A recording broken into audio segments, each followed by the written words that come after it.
How's it going, you guys? We have officially got our first frost of the season.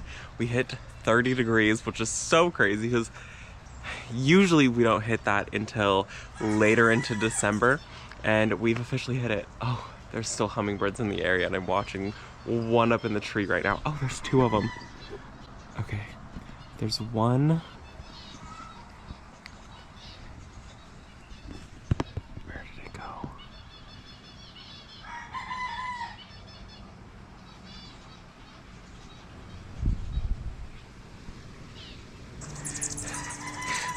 We're still getting hummingbirds, which is so crazy. They've usually disappeared about this time, but they're fighting right here by the hummingbird feeder. They're so territorial. But anyways, we got our first frost and things are starting to look really sad around the property. So lots of cleanup needs to happen. The saddest one is that the amaranth that you guys have all seen, the Love Lies Bleeding, is done for the growing season. So this needs to get cut back. What I think I'm gonna try to do is save some of these.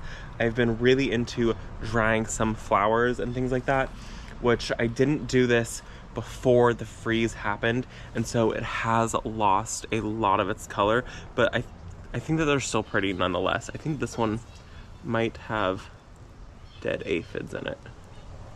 We're not going to save this piece.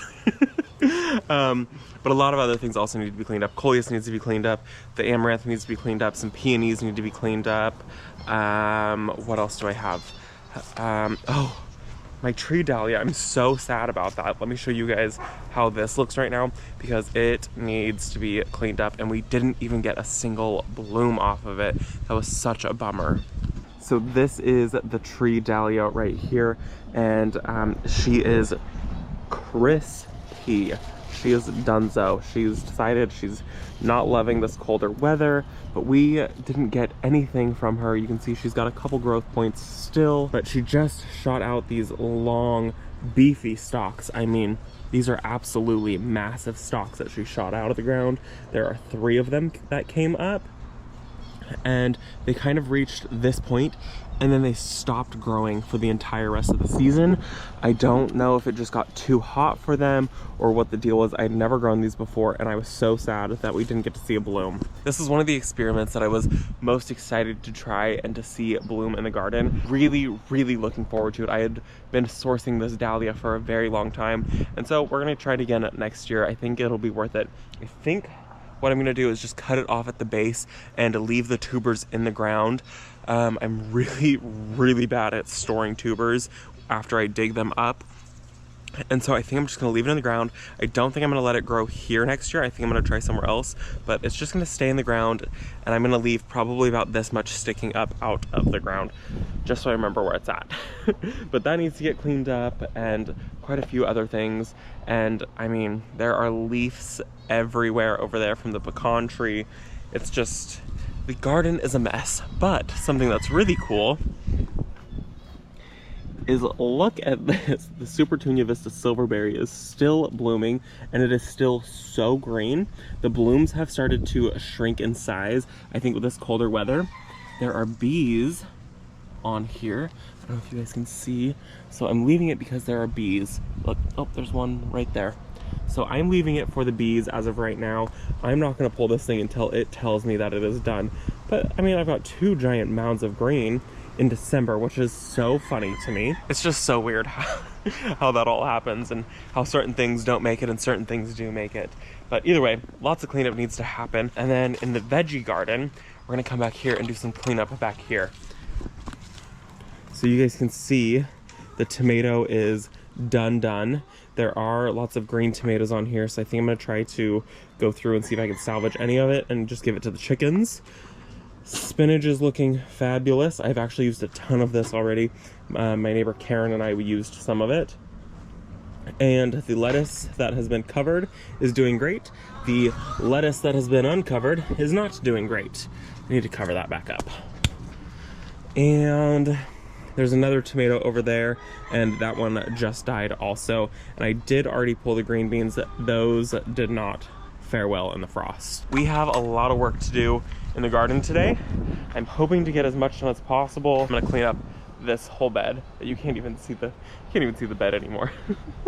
So that's all gonna get cleaned up. This tree, the pecan tree, is dropping leaves like mad. Brent comes out here and rakes basically every single day, and at this point it doesn't even matter. It's a losing battle. So let's try to get some of this stuff cleaned up and make the garden somewhat presentable. But I also want to show you guys some of the roses, because the roses are looking really good. They're enjoying this cooler weather. Let me turn the camera around. Okay, look at this one.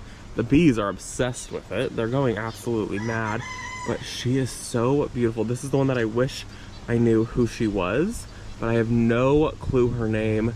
But she has this like peony style bloom, and she is so pretty.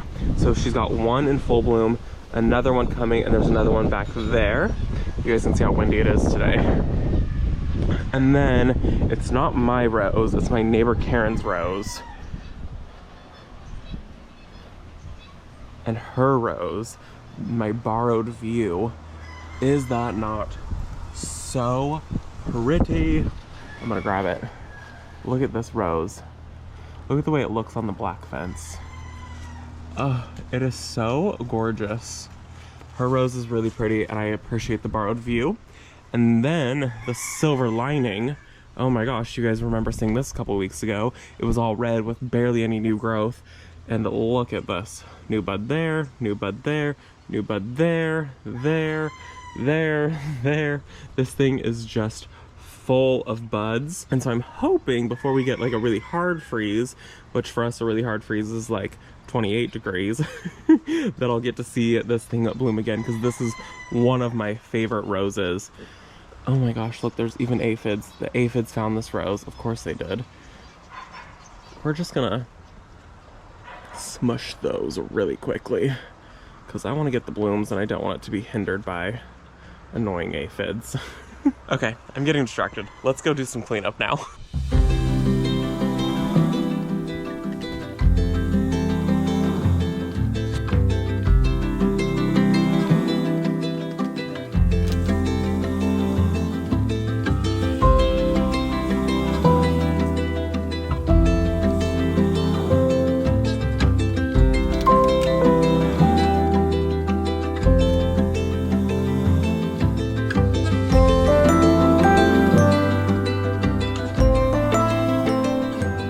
This is so crazy. This is like the smallest portion of the trunk, which is at the base, which is kind of weird to me.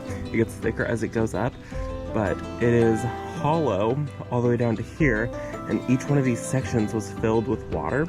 So it's filled with water and then it's cut off and it's like super hollow. Let me see if I can show you guys. It's really, really tough. You guys see that? It's like solid right to there. And then it's a new chamber, and this one is also cut off down to there and then down into the next chamber. It's really, really cool how that does that. So like with this one, this right here, from here to here would be one chamber and it'd be sealed off, and then from here to here is a chamber and this would be sealed off, and it just continues each one of these rings, which is where each ring is where a leaf comes out of, and that's a new chamber.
Really interesting to see how this tomato plant, this part was laying on the ground and this is still green and very much alive. I mean, there's still flowers on portions of this tomato plant.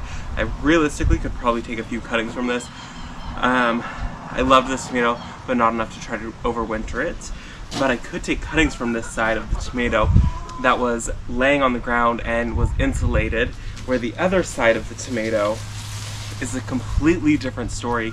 And you can see this is the side that got completely taken out by the frost, and all of the frost damage to this side of the tomato plant is dead, which it's funny just to see how a little bit of insulation, what it does for these plants. So going from that to a nice bright green alive plant.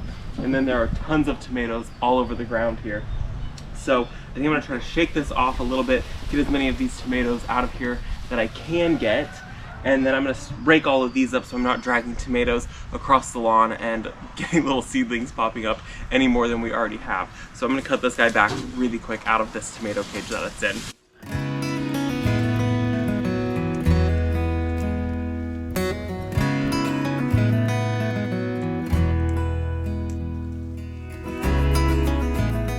Not so much trying to save this tomato cage. It was already on its last leg when I used it this year. But all of this is going to go into our green waste composting container, and I can't put the metal in there. So I gotta get it out of this metal container before I deal with any of that. And of course it's tightly wrapped around.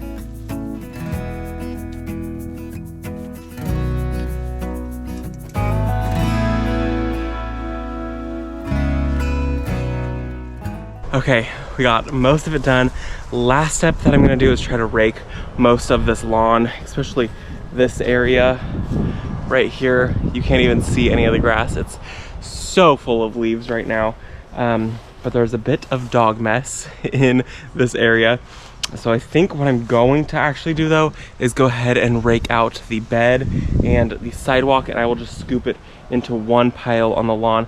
I am super fortunate when it comes to making messes in the garden. What I usually do is I will make the piles of everything that needs to be cleaned up, and Brent follows along behind me and he picks everything up from the garden and puts it all in the green waste bin. So I usually don't have to deal with any of that, which I'm so blessed, because that is my least favorite part. And Brent still isn't confident enough to cut out some of my plants because he may have been yelled at a few times for cutting out the wrong thing.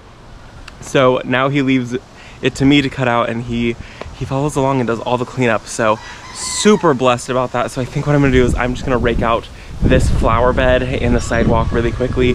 And I wish you guys could see the willow tree is blowing in the wind right now. It's so pretty.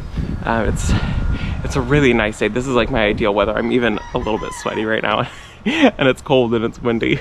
But yeah, let's get this last little bit cleaned up, and then I'll show you guys how everything looks. It looks really weird with that tree dahlia gone, by the way. So let's clean this bed up.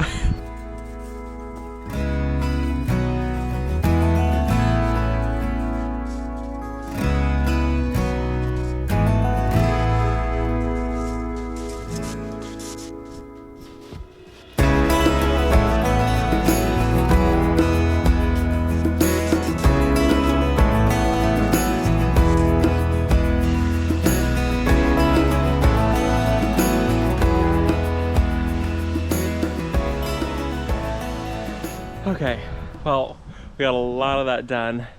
This bed feels a lot cleaner. There's still so many more leaves to fall out of this tree, so this is not going to be the last time that this gets done. So with that being said, let me turn the camera around and show you guys how it looks. It looks like things are finally starting to be put to bed. And I know people are gonna say you're supposed to leave the leaves until springtime, but here's the deal. With this tree up above, this is a pecan tree, and it has been infected with aphids year round for the last couple of years. And we have been putting a chemical on it in order to kill the aphids. And so what I don't want is to leave these leaves with aphid eggs or whatever it may be on the ground and have aphids come up in the springtime. So we're gonna take care of it now so we don't perpetuate the problem next year. And then also I don't want whatever chemicals are left in those leaves to break down into our soil right here. So that's why I'm doing this now instead of waiting for the springtime and giving all the bugs and creatures habitats to live in, because honestly, there's poison in those leaves and it won't even help them at all. So let me turn the camera around and show you guys how things look now that things are a little bit cleaned up. Just know though, I do have piles everywhere because that's what I do is I leave my piles and Brian comes along and cleans them all up for me. So let's show you guys now finally. Okay, so this section I ended up cleaning from the rush right here, which is the corkscrew rush. So we got from right here cleaned all the way down to the like large leaf bulge weed right here, which I love this bulge weed. It's a very large leafed one. So we got this pretty much cleaned up. I didn't do a perfect job and there's still lots of little seedlings from the privet tree that are in there, and I will take care of all of those in the springtime, and I will redo all of the bricks because you can see they started to like wobble a little bit. So we got all the way up to about there. Next is to do this side over here, and that'll just be a different day because I'm now done. So this will be next. Got to take care of it. I have a few plants that are going to come out before I even worry about really doing much of a cleanup. I am happy to get that side done and to be able to actually walk down the walkway now. And then if we come back this way to the veggie garden, you guys saw we just pulled out the 2 tomato plants. So it's not a whole lot, but it is nice to get those done. So here is the pile right here. And you guys saw the root on this thing, which I actually just need to pull this entire piece of soil out of here. And that just needs to go in that pile also. But the root was growing straight through the bottom, the only drainage hole that this thing really had. And it was growing right through it into the ground here. And here is the stalk of the root, which is so crazy. And look how much of it was on the ground. So it was a very happy tomato plant, and I'm gonna say it was pretty much planted in the ground at that point. But that's done there, and that tomato plant over there is also done.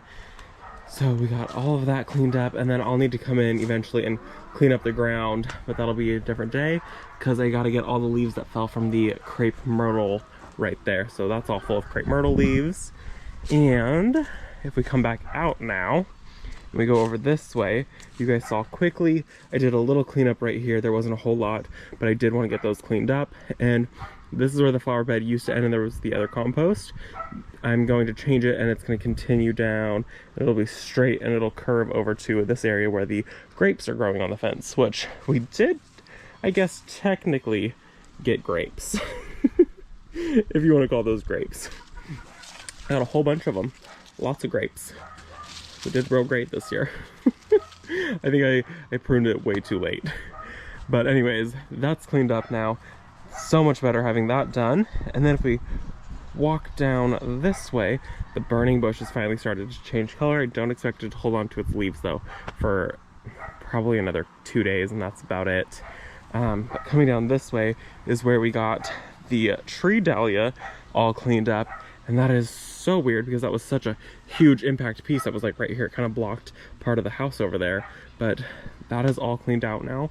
And it's so blank in here without having that. And soon these guys won't be here. And this is just going to be pretty much an empty bed at that point. This was full of lots of annuals. So we'll see what happens next year. And I think I showed you guys in an earlier video that I was going to pull this out because it had scale super bad on it and it had ants all over it. Well, a lot of the scale has died right here. A lot of this is actually just the carcasses now of the scale.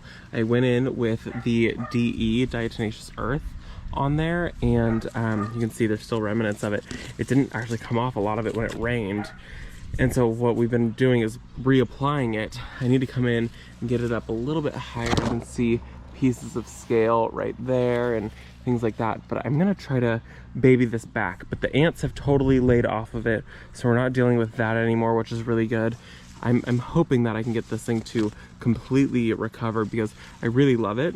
And this is the hops bush, and you guys saw it was like a bright green color all summer long, and then it fades to this really beautiful red burgundy color.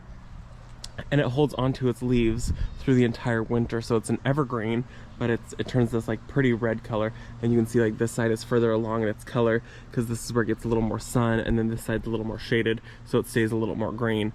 But it's looking so good, and it's looking so much healthier now that we've gotten some of the ant and scale problem under control. So I think that that is where we're gonna end the video. Oh, the amaranth. I didn't show you guys the amaranth. We're gonna head over that way. So this is where the amaranth was.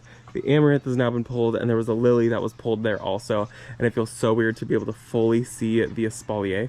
Hi, Freya. And the rooster. It feels so weird though to be able to see the espalier because we've had something kind of separating it the entire time. And so if we, you know, start walking up to it, you can see how much it has totally filled out. It's so nice. Got that lily pulled and the amaranth, and the espalier is looking so good. I just need 2 more plants still, but honestly, I don't know if I'm actually gonna need them because this has filled out. I mean, it stops. My last plant is here, and this has filled out a good section of it. So I think I should be good actually, and by next spring I'll be able to completely fill in this last little bit. So that is where we're gonna end this video, you guys. It's looking so much better with things cleaned up in the garden. It always feels so nice and like I can breathe again. And it's really not that much work to get that done. I think I was out here for maybe an hour in total, and you know, that's me also moving cameras around and filming and chit-chatting with you guys while I do all of this. So that is gonna be it for this video, you guys. I cannot wait for you guys to see what we do next week in the garden. I think I have somebody coming up. It's not somebody you guys have met yet, and I'm excited for you guys to meet her. She's somebody that I've known for about 10 years now, and I'm hoping that it works out. We're trying to figure out scheduling, but it should be a really good video. So I will see you guys all in the next one. Bye, guys.